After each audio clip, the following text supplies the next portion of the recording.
kita bahas ya. Amma yatasaalun. Pertama adalah makhraj ain ya. Ain ini makhrajnya dari tengah tenggorokan atau namanya apa? Wastul halqi ya, tengah tenggorokan. Nah, untuk ain ini emang hal yang menjadi keumuman dalam kesalahannya biasanya dikeluarkan dari rongga hidung. Ya. Nah, sekali lagi bahwa ain bukan keluar daripada rongga hidung, tapi dari tengah tenggorokan dengan sedikit menekan ya. Karena walaupun sama dari tengah tenggorokan huruf ha ya, berbeda dengan ain ya. Kemudian mim ini keluar daripada dua bibir ya, intibaqus syafatain, yakni dengan cara merapatkan kedua bibir ya. Dan mim ini termasuk kelompok yang keempat ya dari urutan makharijul huruf, yakni asyafatan atau asyafatain. Kemudian yang ketiga mim bertasydid ya. Mim bertasydid ini adalah gunnah. Dan gunnah masuk kepada makhraj apa?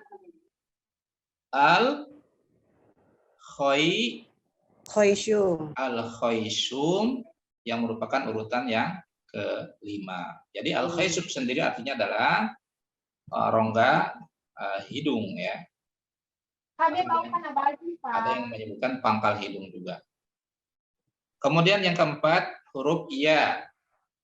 Ya keluar dari tengah lidah ya. Wastul lisan dengan langit-langit bagian tengah ya.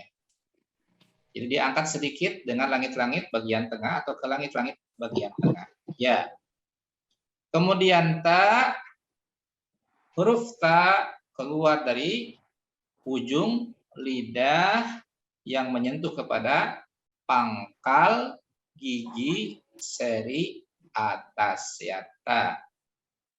Ujung lidah dengan pangkal gigi seri atas. Kemudian seri atas kan? Kenapa? Bertemu dengan gigi seri atas. Kurang tepat ya kalau hanya gigi seri ya.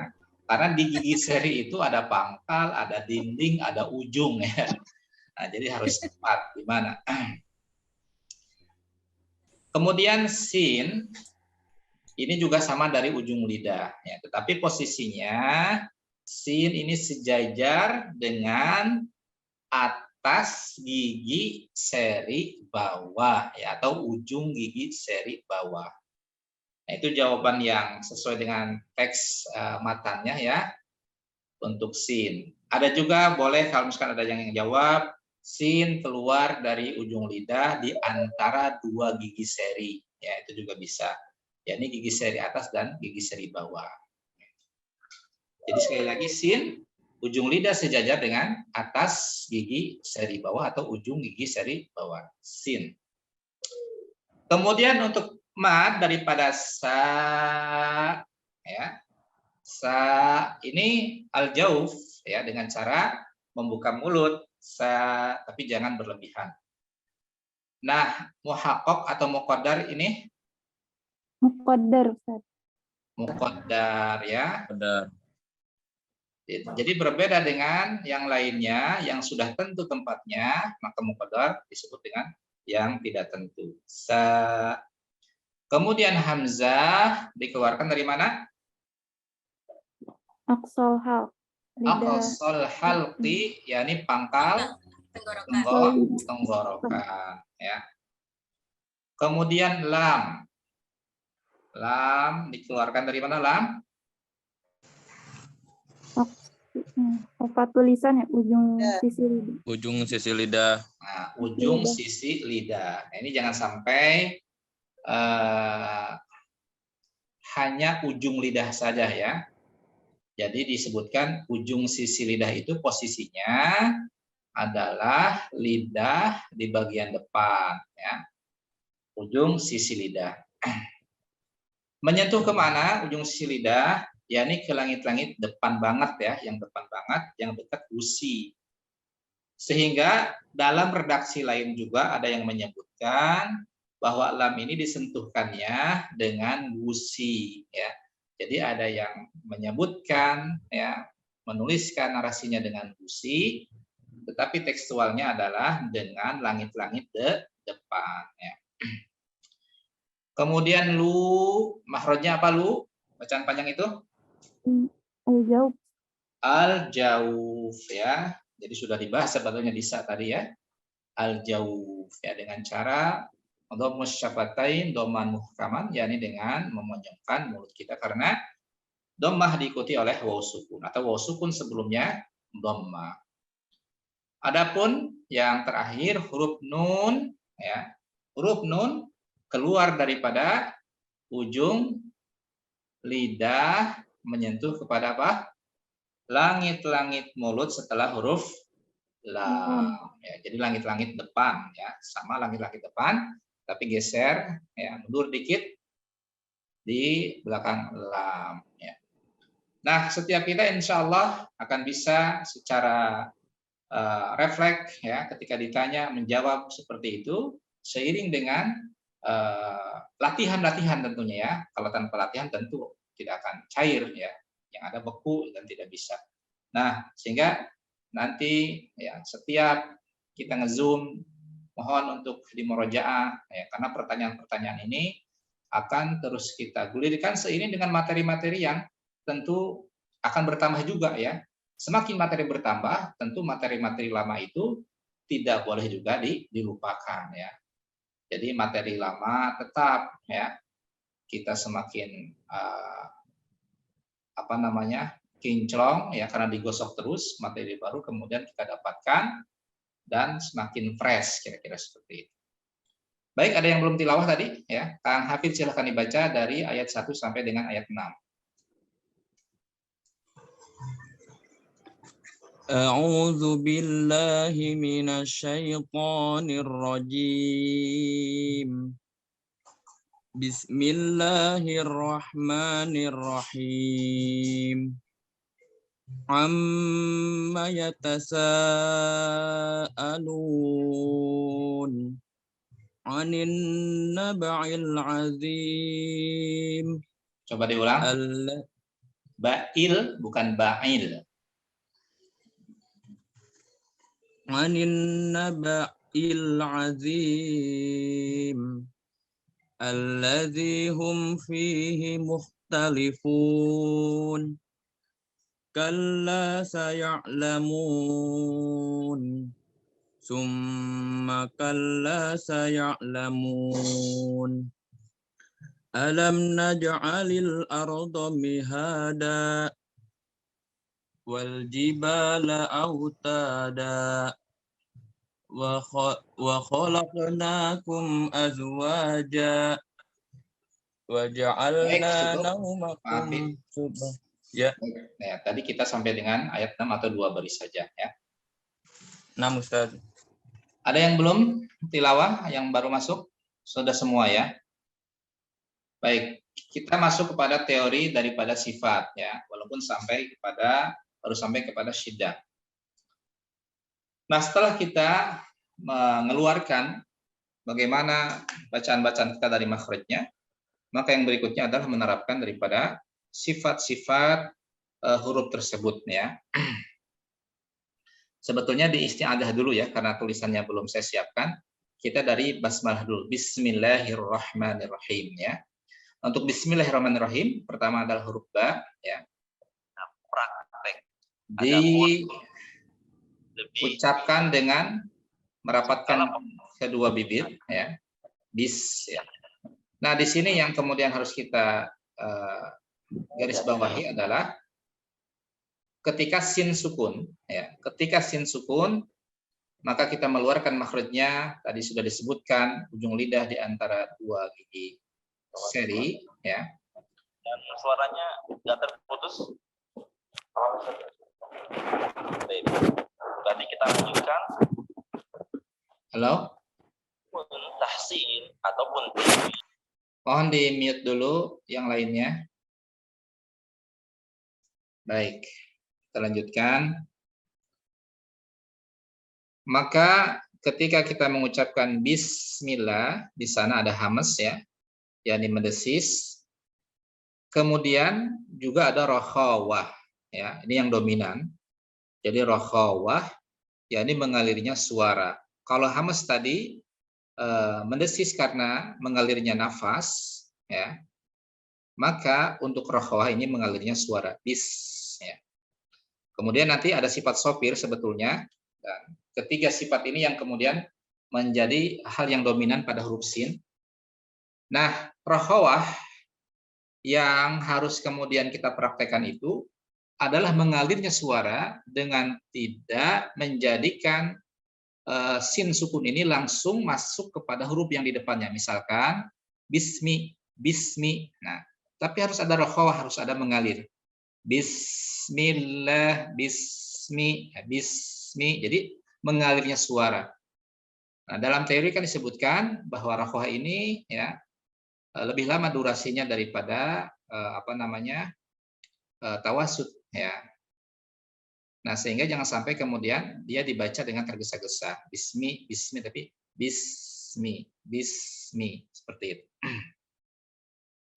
Kemudian bismillah ya. Di sini ada tarqiq pada huruf lam ya, bismillah ya, sehingga tidak boleh dibaca dengan bismillah, bismillah, apalagi bismillah ya.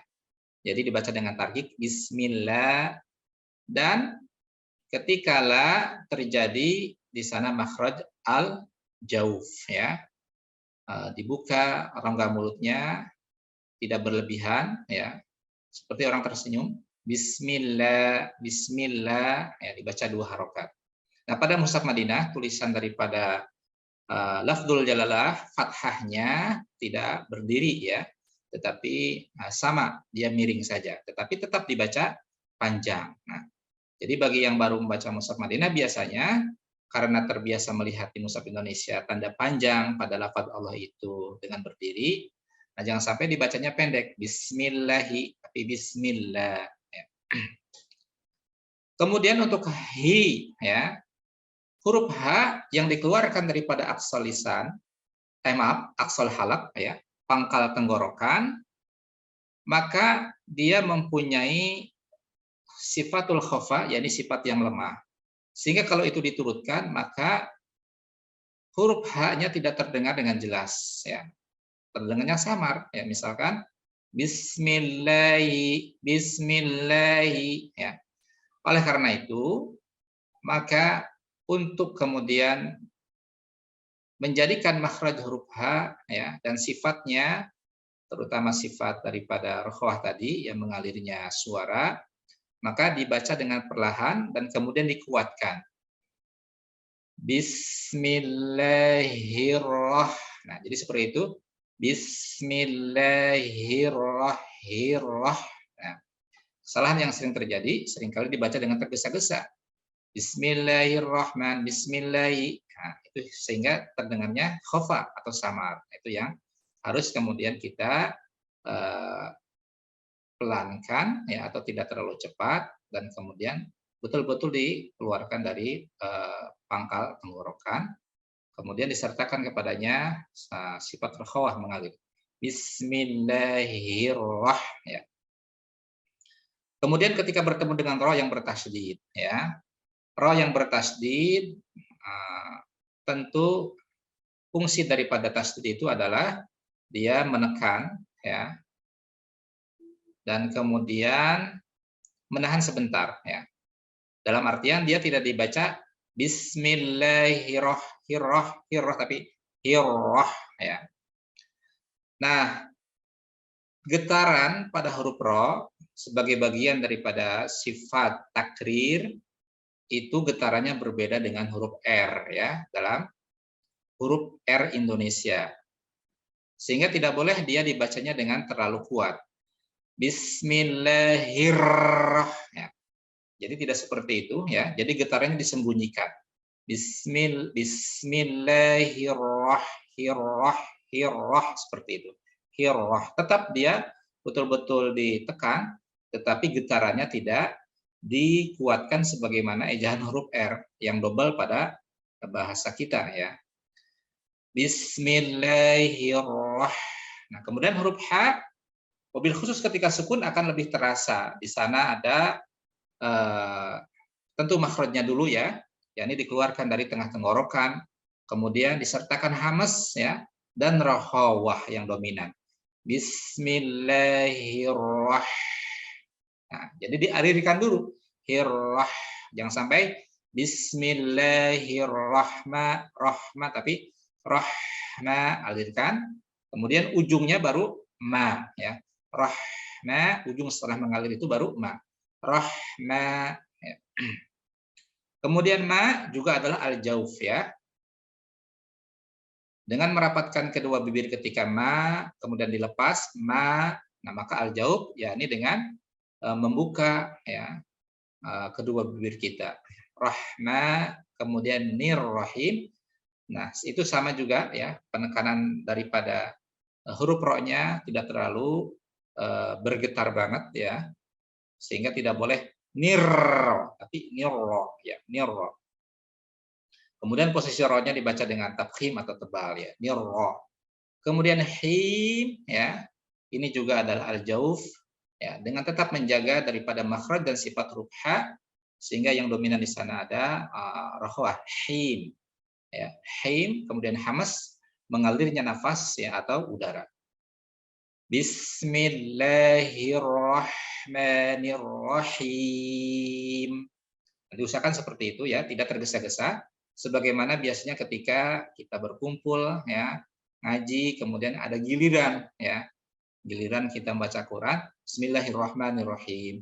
Nah, untuk yang sudah mempelajari makhraj ya dan nanti sifat, maka harus kemudian berbeda ya, tanpa harus menyalahkan tentunya, tapi mengajak untuk mengaji boleh. Bismillahirrahmanirrahim ya. Jadi yang harus kita jaga di sini biasanya haknya suka hilang ya. Kemudian H yang tengah tenggorokannya suka tidak terdengar nafas dan mengalirnya udara ya. Nah, itu yang harus kemudian kita latih. Nah, sebetulnya kita melatih Bismillahirrahmanirrahim ya pada satu sesi ya. Ini juga waktunya cukup lama sebetulnya ya untuk sesuatu yang sifatnya detail atau ideal ya. Tapi minimal teori-teori tadi bisa kita praktekkan masing-masing. Isti'adah yang belum ya. Jadi dilewat dulu isti'adahnya. Kemudian ayat yang pertama adalah amma yatasa'alun. Nah, pertama untuk ain sekali lagi tidak boleh dikeluarkan dari hidung ya. Nah, tidak boleh. Tapi usahakan dari tengah tenggorokan. Biasanya untuk mengetes apakah kita sudah sesuai dari tengah tenggorokan atau masih dari rongga hidung. Nah, ada yang kemudian memakai teori si hidungnya itu dipencet. Kalau kemudian tersumbat, nah berarti masih ya misalkan masih keluar dari rongga hidung. Nah, berarti masih keluar dari rongga hidung. Tapi kalau kemudian dipencet dia tidak terhambat ya, dan suaranya emang terdengar tepat ya, ya. Kalau mim sudah pasti itu terhambat ya. Jadi a-nya saja ketika masuk ke mim apalagi bertasdid itu sudah rongga hidung ya, sudah emang markasnya rongga hidung di sana ya. Sehingga akan tersumbat kalau digabung dengan amma. A-nya saja. Nah, kemudian untuk mim ini paling gampang ya dengan merapatkan an. Nah, yang menjadi hal yang diabaikan bagi yang khususnya dia tidak memperhatikan tajwidnya, yakni makhraj al-khayshum. Yakni adalah dengan memasukkan mim ke rongga hidung secara sempurna, ya, dan kemudian menahannya seukuran 2 harokat, sempurnakan menjadi 3 harokat. Karena 2 harokatnya daripada guna itu biasanya lebih lama daripada 2 harokatnya mad. Ya. Jadi bergetar di hidung. Jadi a-nya di sini ya, tengah tenggorokan. Kemudian ketika itu di rongga hidung. Ya. Nah, jangan sampai ya-nya juga masih khaisum ya, masih guna anayatasa. Nah, jangan sampai ke bawah ya. Jadi sudah selesai di sana gunahnya, kemudian ya. Iya ini cukup mudah ya. Dia dari mana? Tengah lidah ya, ke langit-langit bagian tengah, tapi tidak diangkat sedikit ya, tidak terlalu dekat. Ya. Ya tasa. Nah, untuk sin ini akan terdengar desis daripada sifat hamasnya, dan yang dominan tentu adalah sifat sofirnya ya. Nah, ini belum dipelajari ya, sifat sofir, nanti insya Allah pada pertemuan yang akan datang teorinya. Sehingga terdengar ya tasa ya, terdengar ya tasa, sambil kemudian membuka mulut karena di sana ada mad ya tasa a. Nah, kemudian jatuhnya ke pangkal tenggorokan ya tasa a, jangan sampai ya tasa ya, jangan sampai ke hidung ya tasa alun ya. Kemudian dimonyongkan mulut ya, karena itu bagian daripada al-jauf, alun ya. Ketika jatuh kepada nun ya, tentu makhrajnya harus tepat ya, yakni ujung lidah dengan langit-langit, depan setelah lam. Kemudian dia suaranya itu ya, dari segi suaranya itu adalah tawasud ya, atau bainiyah, yakni tidak boleh dia syiddah, misalkan alun ya, dengan memantul itu syiddah namanya, itu tidak boleh ya. Atau dia rokhawah ya, mengalirkan daripada suaranya alun ya, terlalu lama ya. Ada alirannya karena ya bainiyah atau tawasud itu juga mengalir, tetapi mengalirnya hanya sebentar saja. Jadi cukup alun ya, satu ketukan alun. Nah, tidak boleh berlama-lama karena nanti khawatir jatuhnya kepada rokhawah, yakni mengalirnya suara. Amma yatasaalun. Cukup seperti itu. Kemudian ayat yang kedua anin ya, anin. Ain tadi sudah dibahas ya, nun juga sudah dibahas, anin. Nah, di sini ada hukum apa? Alif lam syamsiyah ya.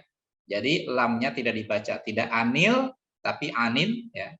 Masuk kepada nun yang bertasdid dan sekaligus itu adalah gunnah ya, makhrajnya al-khaisum. Sehingga harus dibaca dengan melibatkan rongga hidung dan ditahan. Anin nabail.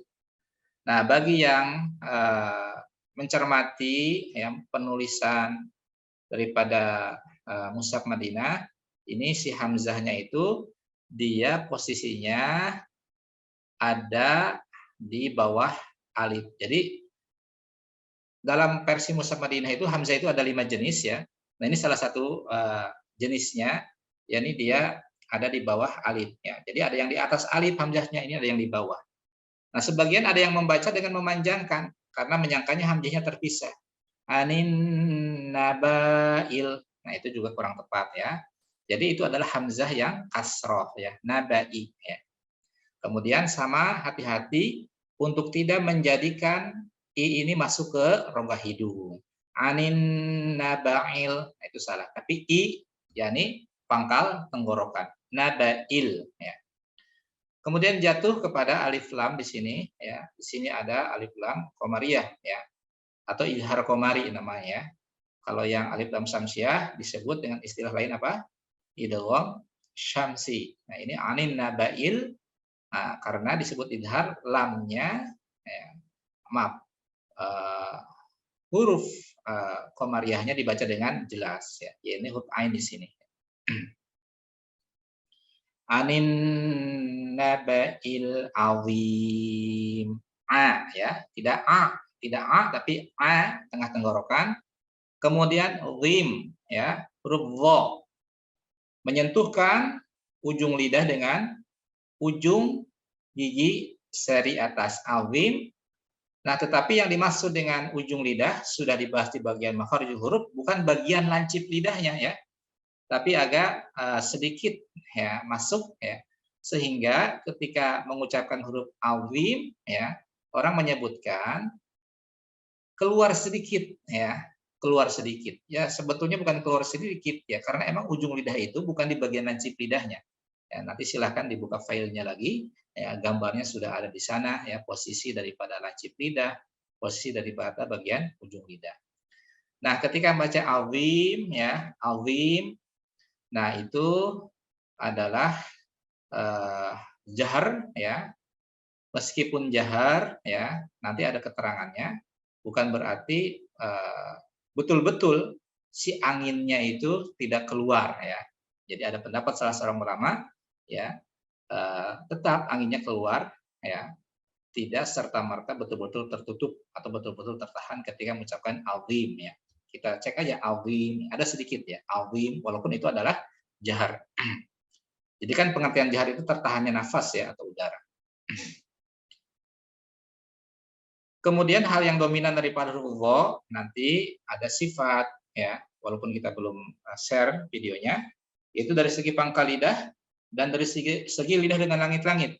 Jadi ada sifat isti'ala dan itbaq ya. Isti'ala yakni terangkatnya pangkal lidah, dan itbaq selain terangkat ya, pangkal lidahnya itu atau lidah bagian belakangnya itu menempel ke langit-langit sehingga menyebabkan huruf ya, kelompok istilah atau itbaq ini dibaca dengan tebal, di antaranya adalah huruf dha ini. Azim, azim ya, tidak azim ya, tidak ada desisan di sana. Azim ya, dibaca tebal meskipun kasroh ya, meskipun posisinya kasroh.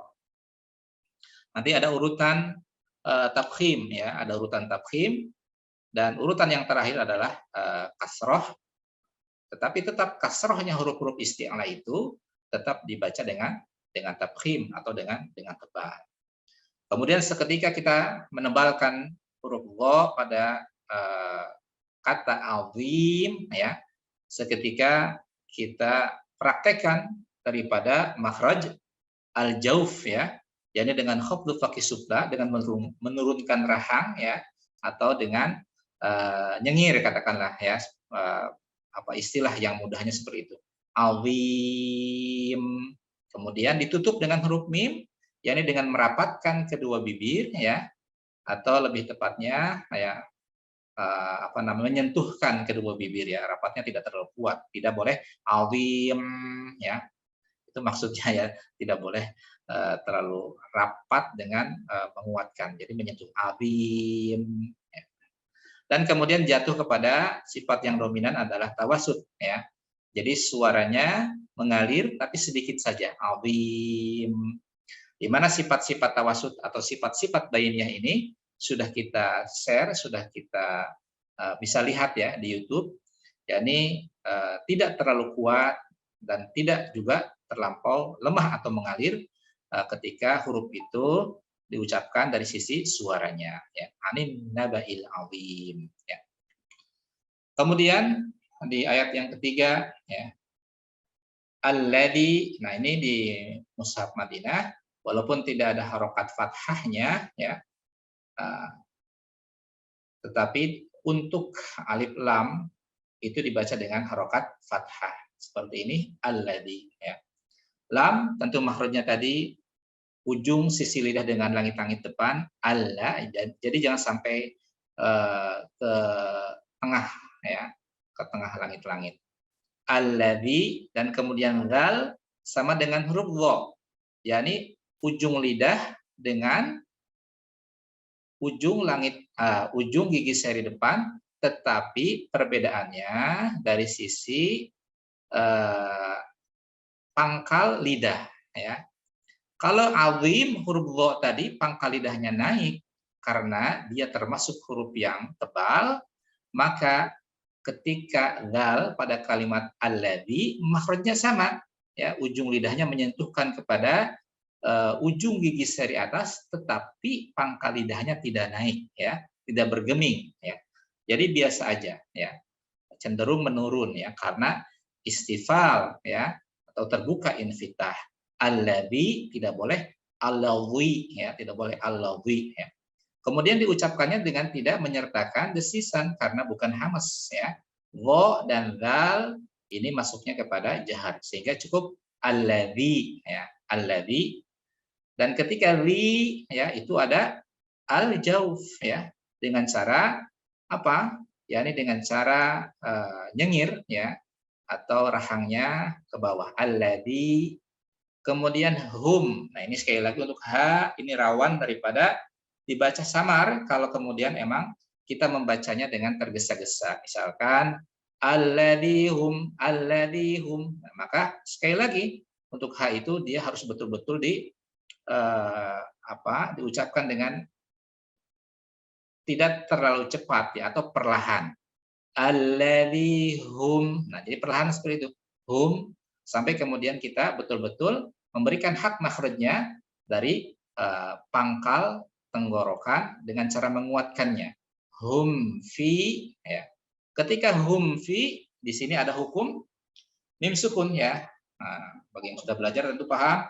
Ini adalah mim sukun ketemu dengan apa? Huruf fa. Nah, walaupun belum dibahas ya. Nah, di sini akan sedikit kita mencoba untuk mengorek ya bahwa ketemunya mim sukun dengan fa ini dinamakan dengan idhar syafawi ya.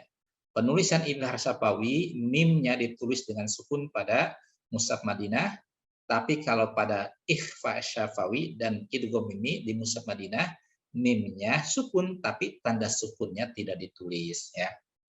Nah, kembali kepada mim sukun ketemu fa, Imam Sulaiman Al-Jamzuri menyebutkan berhati-hatilah ya ketika mim sukun ketemu dengan fa ya. Kenapa? Untuk berhati-hati biasanya dibaca dengan samar. Alladzi hum fihi. Nah, jadi pesannya jangan sampai kita membacanya dengan samar. Ya. Yang harus kemudian kita baca adalah dengan izhar, yakni dengan merapatkan kedua bibir ya. Alladzi hum, ya rapatkan dulu kedua bibir baru kemudian masuk kepada makhraj fa, yakni ya ujung dua gigi seri atas menyentuh kepada bibir bawah bagian dalam. Fi alladzi hum fi. Jangan sampai alladzi hum fihi. Mimnya belum rapat, belum menuntaskan makhrajnya, kita masuk kepada fa. Nah, itu yang diingatkan oleh Imam Sulaiman Al-Jamzuri ya dalam Tuhfah ya, Tuhfatul Atfal wahdar lada wawin wafa antahtafi ya. Jadi jangan sampai dibaca dengan samar. Kenapa? Nah, beliau menyebutkan karena mim dan fa ini satu makhraj, satu keluarga ya, satu kerabat.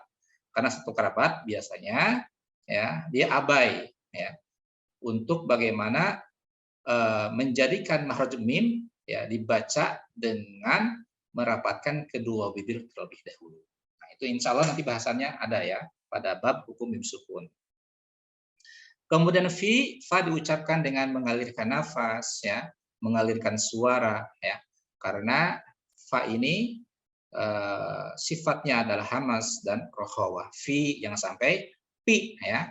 Walaupun fa ini termasuk asyafatan tapi dia beda sendiri ya, beda sendiri. Kalau mim, ba dan waw itu satu makhraj ya. Fa satu makhraj ya. Jadi ada 4 huruf asyafatan tapi ada 2 makhraj. Apa bedanya fa? Yakni dia melibatkan selain bibir, yakni ujung 2 gigi seri atas ya. Jadi ujung 2 gigi seri atasnya menyentuh kepada bibir bawah bagian dalam atau disebut dengan baqanus syafah, yakni perut bibir. Baqanus syafah ya. Fi ya, bukan pi tapi fi ya. Jadi mengalir nafas, mengalir udara. Fihi. Nah, ketika fi maka di sini ada al-jauf ya. Al-jauf disebabkan adanya kaidah mad ya, yakni kasrah diikuti oleh ya sukun. Fi dalam penulisan mushaf Madinah juga sama pada kaidah mad ya, tanda sukunnya tidak ditulis ya. Tapi kita harus paham dalam mushaf Madinah yang seperti ini ya sukun ya. Kemudian fihi, nah ini juga harus perlahan untuk haknya Jangan tergesa-gesa. Kalau tergesa-gesa dia akan samar, akan hilang suaranya. Alladzi hum fi, tapi harus alladzi hum fihi, ya. Hum fihi. Walaupun tetap kita menjaga supaya kemudian tidak jatuh ke bawah, yakni ke dada, ya. Fihi. Nah, itu tentu kurang tepat. Fihi. Tetap kita menjaganya di konsisten di pangkal tenggorokan. Fihi. Ya. Kemudian mukhtalifun, ya. Di sini ada huruf kha yang menjadi sebuah perhatian, ya. Huruf kha, ya, termasuk huruf yang keluar dari ujung tenggorokan sedikit ada serak-seraknya, ya. Muh, ya. Ada orang bilang seperti orang ngorok, ya. Nah, kalaupun mau ngorok, ya, tapi ngoroknya jangan terlalu ekstrim. Jadi sedikit saja, ya, dia tidak muh, ya, tidak terlalu kuat, tapi sedikit saja muh. Untuk membedakan dengan ha, ya. Kalau ha muh, nah, kalau kha muh, ya.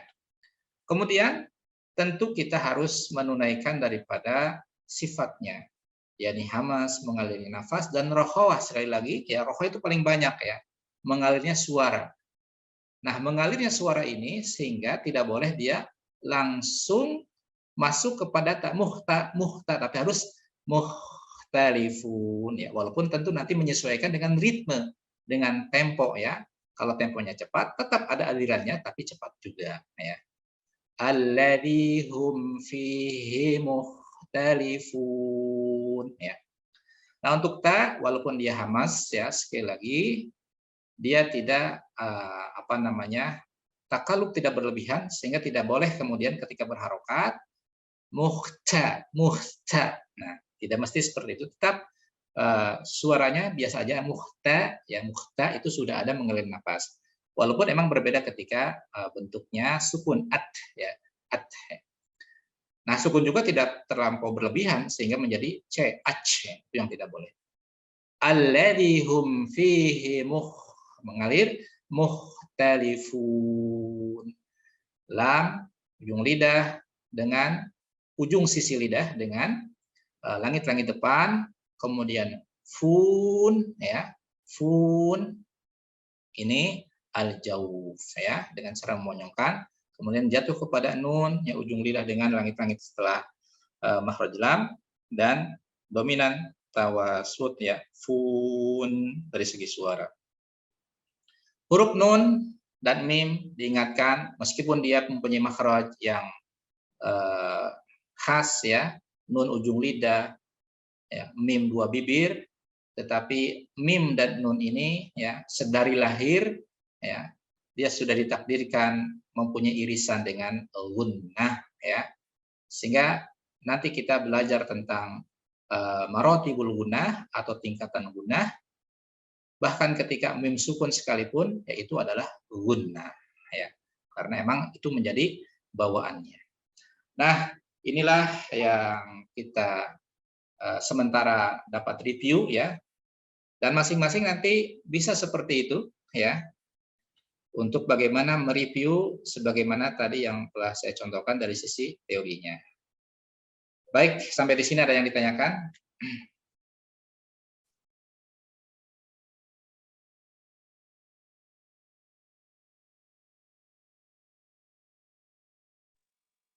Ustadz, izin bertanya. Ya, silakan. Nanti pertemuan berikutnya atau ini kita akan dikoreksi langsung nggak? Misalkan baca satu ayat terus dikoreksi gitu, atau bagaimana Ustadz? Atau seperti ini terus, misalnya kita baca 2 baris, kemudian Ustadz menjelaskan gitu. Ya, harapan saya sebelum dikoreksi, para peserta paham dulu secara teori, ya. Mungkin tahapannya setelah tadi apa yang saya paparkan, para peserta bisa memaparkan setiap di ayat-ayat pendek dari apa yang tadi saya contohkan, ya. Jadi tahapan seperti itu, sehingga dengan pemaparan itu paling tidak dia sudah tahu, oh, harus begini, walaupun mungkin, ya, si verbalnya, si ucapannya ketika tilawah itu tidak sesuai. Nah, baru tahapan berikutnya setelah dia paham, oh, harus begini-begini, ketika kemudian dikoreksi, dia akan ngeh sendiri, oh, ternyata begini, ya. Insya Allah, tapi tahapannya mereview masing-masing daripada makhraj dan sifat dulu. Begitu Teh ya, kira-kira.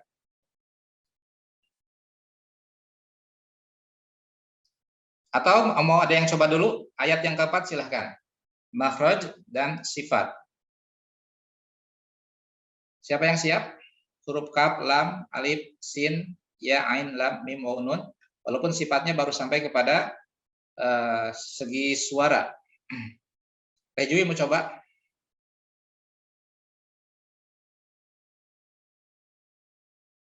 Enggak Bu Mai? Ustadz, yang lain aja. Bu Mai barangkali?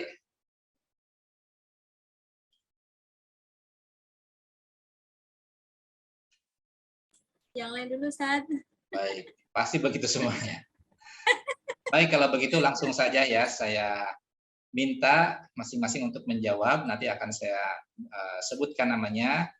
Disiapkan catatannya kalau emang masih ragu-ragu untuk langsung menjawab ya. Catatannya ada? Sudah disiapin? Baik. Huruf kaf. Kang Hafiz dulu, silakan. Huruf kaf dari mana makhrajnya? Makrosnya dari ini Ustadz, langit-langit. Makhraj Langit-langit. Makhraj itu apa namanya? Jauh. Oh, aksol. Pangkal. Pangkal apa? Pangkal lidah. Nah, pangkal lidah naik ke langit-langit. Setelah huruf di depan huruf apa? Yang sama-sama seperti itu, satu lagi huruf apa makhrajnya? Qaf. Nah, jadi huruf kaf ini naik keluar dari pangkal lidah, naik ke langit-langit di depan huruf qaf. Apa bedanya Pak Hafiz, kaf dengan qaf? Kaf dengan qaf itu kalau qaf itu ada pantulannya. Kalau kaf itu seperti mengeluarkan ada suara nafasnya. Nah, sebelum masuk ke sana, kita bahas dulu persentuhan ya. Kalau qaf naik ke langit-langit, nah langit-langitnya itu yang lunak atau yang keras? Yang keras Ustadz kalau qaf. Sudah dicek catatannya. Nah, kan begini, itu kan langit-langit itu ya, semakin dalam semakin lunak, ya kan? Betul nggak? Daging langit-langit itu semakin dalam semakin lunak. Sementara kaf Ya, itu Ustaz, ada di depan huruf qaf. Berarti qaf itu lunak apa keras langit-langitnya? lunak Ustadz. Nah, lunak ya. Nah, sementara kaf ketika kita ucapkan, dia naik ke langit-langit perbatasan ya. Perbatasan antara keras dan lunak. Sehingga kaf itu ya naik ke langit-langit yang lunak sekaligus ke keras. Nah. Baik Pak Hafid, kira-kira dari sisi sifatnya, dari segi nafas kaf apa? Yang kaf apa? Kaf Ustaz, maaf. Ini kan kala. Yang kita tanyakan kaf. Kala. Dari segi nafas Kala. apa sifatnya kaf? Kala. Bilang pas kalau belum paham.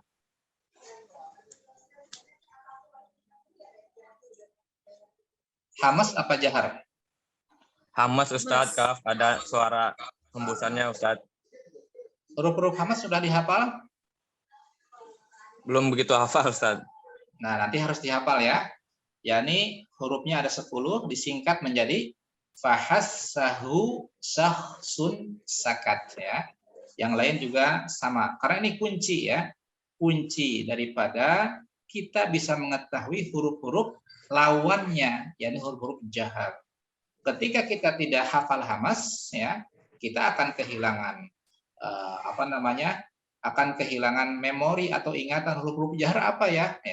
Jadi kuncinya hafalkan dulu hamasnya dari segi nafas, maka sisanya itu adalah jahar ya. Baik. Barangkali satu lagi Pak Hafid sudah dibaca, sudah dilihat videonya dari segi suara.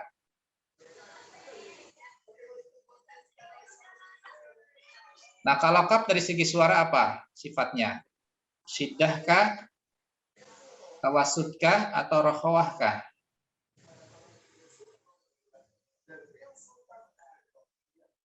Syiddah Ustadz. Sudah dihafal huruf-huruf syiddah? Belum Ustadz. Belum. Nah, ini juga kunci ya. Jadi untuk segi suara yang harus kita hafal adalah dua sifat ya. Yakni syiddah dan tawassud ya. Nama lain tawassud adalah bainiyah. Ya, untuk syiddah ada 8 huruf ya dikumpulkan dalam kalimat ajid qatin bakat. Untuk bainiyah atau tawassud ada berapa huruf? 5 ya. Lam, nun, ain, mim, ro disingkat menjadi lin umar. Itu dihafalkan, maka sisanya adalah ar-rokhawah ya. Dihafalkan pengertiannya baik secara bahasa ataupun istilah, dihafalkan huruf-hurufnya. Nah, kemudian di Zoom ini kita coba praktekkan. Baik, jazakallahu khairan Kang Hafiz. Mudah-mudahan tetap semangat. Selanjutnya Bu Juwita. Siap, Bu? Halo? Ya Ustadz. Tapi kalau nggak bisa jawab gimana, nggak apa-apa ya. Ya, bilang pas. Catatannya didekatkan kalau bisa ya. Kalla, huruf lam. Ya. Huruf lam, makhrajnya di mana, Bu? Atau nama makhrajnya apa? Kelompok apa? Hafal tulisan. Hafal tulisan ya. Jadi untuk hafal tulisan itu sebetulnya huruf dot, sisi lidah. Nah, karena lam ini posisinya di ujung sisi lidah, maka orang menyebutkan dengan menambahkan adna. Adna hafal tulisan. Adna itu sebetulnya artinya dekat ya. Nah, maksud arti bebasnya adalah ujung sisi lidah atau sisi lidah bagian depan. Kan sama aja ya. Ujung sisi lidah bagian depan. Nah, maka Anda menambahkan dengan adna. Karena kalau hafal tulisan, sisi lidah ini sisi lidah yang center, ya, yang pertengahan, yaitu huruf dod. Baik. Ujung sisi lidah kemana? Menyentuhnya? Ujung sisi lidah dengan langit-langit depan. Dengan langit-langit depan, atau sebagian menyebutkan dengan apa? Gusi. Dengan gusi. Ya. Jadi kalau ada nanti yang menyebutkan dengan gusi, ya tidak masalah. Ya. Baik, segi nafas atau udara? Apa huruf lam? Hamas apa jahar? Jahar. Jahar. Sudah dihafal huruf-huruf hamas? Kemarin udah baca Ustaz, cuma belum dihafal. Belum dihafal ya. Nah, ini kuncinya ya. Jadi hamas itu wajib dihafal. Kenapa? Karena sisanya yang tidak kita kenal dari segi nafas itu adalah jahar. Jahar. Nah, kalau mau menghafal jahar, ya mangga kayak kalau banyak waktu ya. Keren gitu ya. Nanti ada singkatannya juga. Nah, sebetulnya itu masing-masing ada artinya ya. Fasau saksun sakat artinya apa? Kemudian ajid kotin bakat artinya apa? Ya, itu adalah aksesoris-aksesorisnya ya. Sebagai tambahan-tambahan kalau kita misalkan mau selingan ya, intermezzo dari arti-arti setiap singkatan itu. Kira-kira dari segi suara untuk lam ini apa? Syiddahkah, tawassudkah, rokhawahkah? Lam. Pas dulu Ustaz, karena yang ini belum sempat nyatat ulang. Baik, nanti dilihat videonya. Insya Allah nanti juga untuk PDF-nya akan saya kasih lagi yang versi di presentasi YouTube ya. Belum selesai. Baik, jazakillah khair Teh Jui. Selanjutnya adalah Bu Mei. Siap Bu Mei?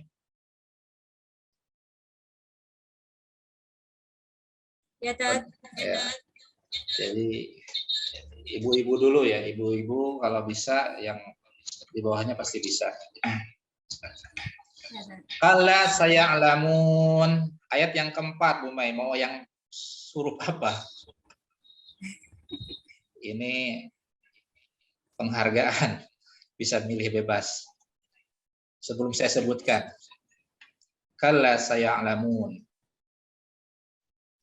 Huruf sin aja ya. Sin, ya sin. Ya, huruf lanjutannya. Di mana makhraj huruf sin, Bu Mei? Sin itu di ujung lidah di antara gigi ya, Tat? Gigi apa? Nah, gigi ya, gigi atas dan gigi bawah. Taring, Sedikit ke bawah. Gigi seri. gigi seri. Ya. Gigi seri. Nah, atau lebih tepatnya ujung lidah Ujung lidah sejajar dengan sejajar dengan ujung gigi seri. gigi seri bawah. Ya, Gigi seri gigi bawah. seri. Udah mantul ya suaranya ya.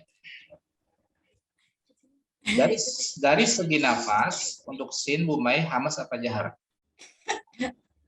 Hamas, Tat. Sudah dihafal huruf Keluarnya hamas? nafas. Udah. Insyaallah udah, Tat. Nah, coba sebutkan, disingkat menjadi. Fahasahu sasun sakata. Nah, harus pelan-pelan. Di sana ada huruf H, ada huruf Kho. Ya. Fahasahu syahsun sakata. Syahsun, itu ada huruf Kho. Ya. Ya, bukan sah, tapi syah. Ya. Syah Ada sedikit serak. Ya, syahsun sakat. sun sakata. Nah, maksudnya ketika kita nanti menyebutkan huruf-huruf daripada sifat-sifat ini, apatah lagi kalau kemudian kita sudah tuntas makhraj dan sifatnya, maka kita menyebutkannya tentu harus berdasar makhraj dan sifat, ya. Tidak asbun sifat atau sahsun sakat, ya. Fahassahu syahsun sakat. Jadi seperti itu, karena kita sedang dalam posisi apa? Ini namanya apa? Belajar gitu ya. Berbeda mungkin ketika nanti kita ngobrol ya. Ketika kita ngobrol, lupa nih saya huruf hamas apa ya? Nah, mungkin bisa ditolerir ya. Tapi ketika kita belajar maka diusahakan huruf-huruf yang kemudian diminta untuk disebutkan itu betul-betul dia keluar dari makhraj dan sifat yang semestinya. Baik, satu lagi Bu Mai, dari segi suara sin ini apa? Rokhawah ya. Rokhawah. Jadi mengucapkan juga harus dengan apa namanya? Makhraj dan sifatnya. Rokhawah. Apa itu rokhawah, Bu Mai? Rokhawah itu adalah suara yang lepas, Tat. Yang tidak tertekan, yang mengalir ya, lembut, mengalir. Secara bahasa ya lembut ya. Sering mengalirnya suara. Karena apa? Karena lemahnya bergantung kepada makhrajnya ya. Baik, Ibu sekalian, akhirnya kita tutup sama-sama dengan mengucapkan hamdalah dan doa kafaratul majlis. Alhamdulillahirabbil alamin, subhanakallahumma bihamdika asyhadu an la ilaha illa anta astaghfiruka wa atubu ilaik. Wassalamualaikum warahmatullahi wabarakatuh. Waalaikumsalam warahmatullahi wabarakatuh. Wa iyyakum. Ustaz. Baik, saya langsung tutup semua ya.